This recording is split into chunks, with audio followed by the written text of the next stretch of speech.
नमस्कार। मैं डॉक्टर सरिता कुमारी, सहायक प्राध्यापिका, राजनीति विज्ञान विभाग, JN महाविद्यालय धुर्वा। मैं आज अपने UG 6 सेमेस्टर के स्टूडेंट्स के लिए उनका DCA 3A में एक टॉपिक है basic feature of Indian federalism, इस पर चर्चा करूंगी। इसमें एक क्वेश्चन आता है कि explain the nature and characteristics of federal form of government. Do you agree with the view that India has cooperative federalism? अर्थात फेडरल फॉर्म ऑफ गवर्नमेंट के नेचर और उसके कैरेक्टरिस्टिक का पहले वर्णन करेंगे और फिर अपना व्यू देंगे कि क्या भारत में सहकारी संघवाद है। तो आइए शुरू करते हैं। संघात्मक शासन व्यवस्था एकात्मक और परिसंघात्मक शासन व्यवस्थाओं के बीच की व्यवस्था है। इस प्रकार की व्यवस्था में जिसमें राज्य शक्ति केंद्रीय सरकार तथा राज्यों की सरकारों के बीच बटी होती है तथा दोनों ही स्तर पर राष्ट्रीय और प्रादेशिक सरकारों की सत्ता का स्रोत एक ही अधिसत्ता अर्थात संविधान होता है। इस व्यवस्था में संघ तथा इकाइयों का अलग अलग अस्तित्व बना रहता है और दोनों का अधिकार तथा कार्यक्षेत्र संविधान द्वारा ही बांट दिया जाता है। यहाँ हम संघात्मक शासन व्यवस्था के संबंध में एक पिक्चर ड्रॉ करेंगे कि वह संघात्मक शासन व्यवस्था किस तरह एक दूसरे से, संविधान से, राज्य सरकारों से, नागरिक से, फिर केंद्रीय सरकार से जुड़ी हुई है। अंग्रेजी में फेडरेशन शब्द की उत्पत्ति लैटिन भाषा के फोइडस शब्द से हुई है,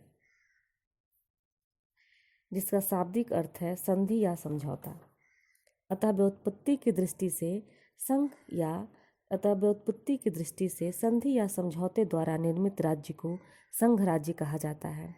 इसमें अनेक स्वतंत्र राज्य अपने कुछ सामान्य उद्देश्यों की पूर्ति के लिए एक केंद्रीय शासन संगठित करते हैं और अन्य विषयों में अपनी अलग अलग स्वतंत्रताएं बनाए रखते हैं।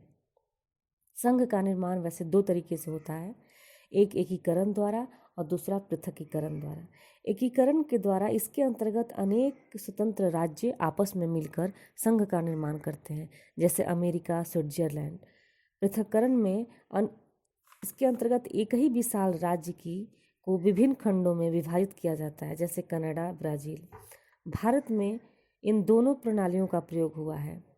डार्सी कहते हैं कि संघात्मक सरकार एक ऐसी राजनीतिक अवस्था है जिसमें राष्ट्रीय एकता तथा शक्ति के साथ साथ राज्यों के अधिकारों की भी सुरक्षा बनी रहती है। संघात्मक व्यवस्था में शक्ति और सत्ता का एक भाग इकाइयों में तथा एक भाग केंद्रीय सरकार में निहित होता है। केंद्र का निर्माण स्थानीय क्षेत्रों द्वारा होता है, ऐसा फाइनर का मानना है।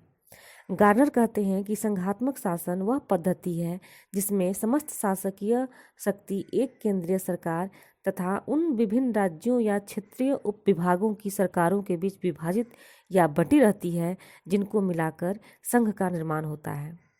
मॉन्टेस्क्यू कहते हैं कि संघ शासन एक ऐसा समझौता है जहां बहुत से एक जैसे राज्य एक बड़े राज्य का सदस्य बनने को सहमत हो जाते हैं।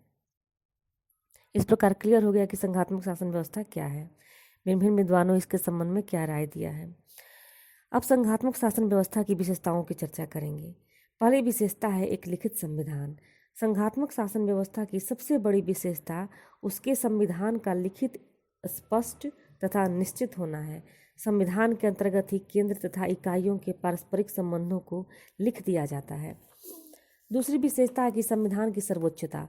संघीय शासन व्यवस्था में संविधान केवल लिखित, स्पष्ट तथा निश्चित ही नहीं होता, बल्कि वह सर्वोच्च भी होता है, अर्थात संवैधानिक उपबंधों के विरुद्ध किसी को भी कानून बनाने का अधिकार नहीं होता। दोहरी सरकार। संघात्मक शासन व्यवस्था में एक केंद्रीय सरकार और दूसरी इकाई की सरकारें होती हैं और तथा दोनों के शासन कार्यों का विभाजन अलग अलग होता है। केंद्र तथा इकाइयों के बीच अधिकारों का स्पष्ट विभाजन होता है। संघात्मक शासन व्यवस्था में केंद्र तथा विभिन्न इकाइयों के अधिकारों का स्पष्ट विभाजन रहता है। केंद्रीय सरकार के अधिकार क्षेत्र में सामान्य तथा राष्ट्रीय महत्व के विषय रहते हैं तथा विभिन्न राज्यों एवं इकाइयों के अधिकार क्षेत्र में स्थानीय महत्व के विषय होते हैं। इस हेतु 3 सूचियों का निर्धारण किया जाता है। संघ सूची, राज्य सूची तथा समवर्ती सूची की व्यवस्था कर दी जाती है और इनके द्वारा संघ तथा राज्य की सरकारों के अधिकार क्षेत्र को स्पष्ट कर दिया जाता है। पांचवी विशेषता हम देखेंगे कि स्वतंत्र एवं सर्वोच्च न्यायपालिका।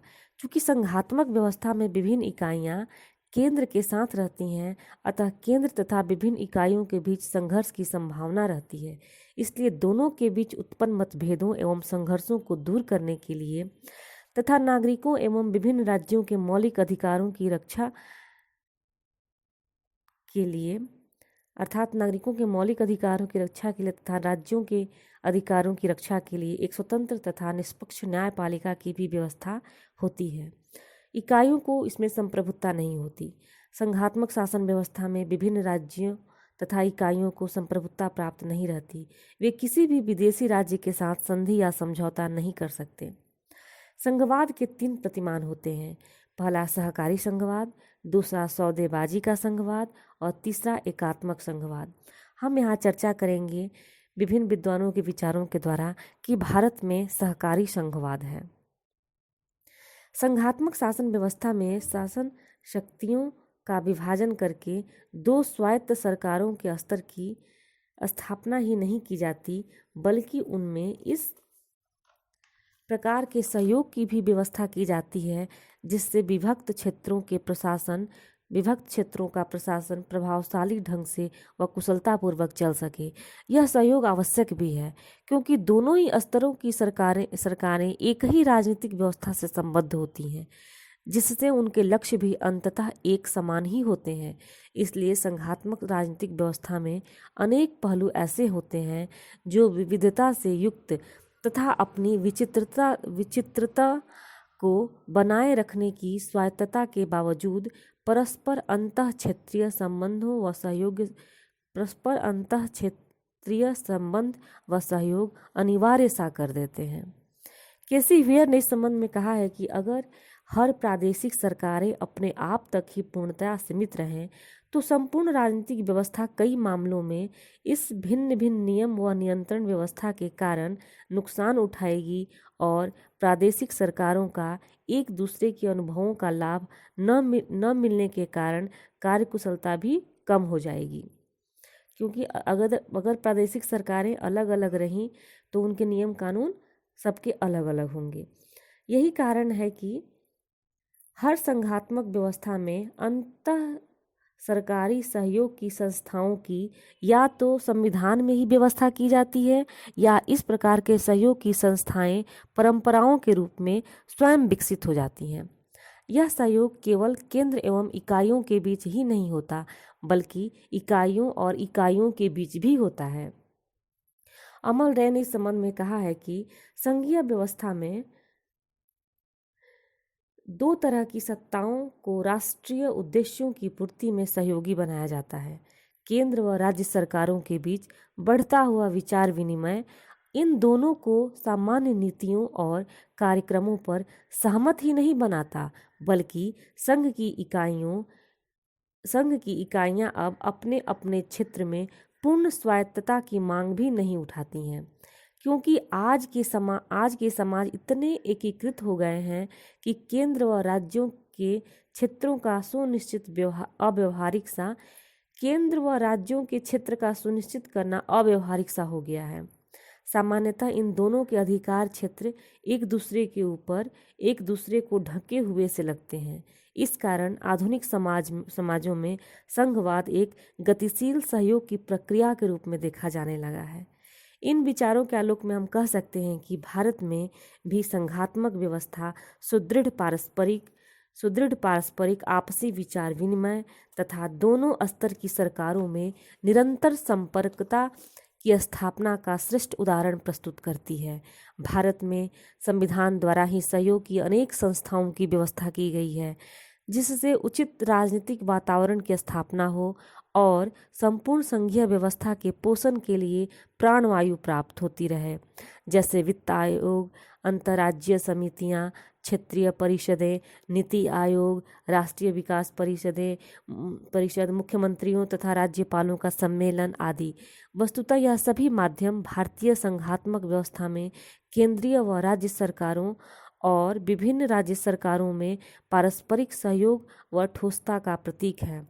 अतः जो ग्रेनविल ऑस्टिन ने कहा है कि भारत में सहकारी संघवाद है, यह उक्ति पूर्णतया सही है। धन्यवाद।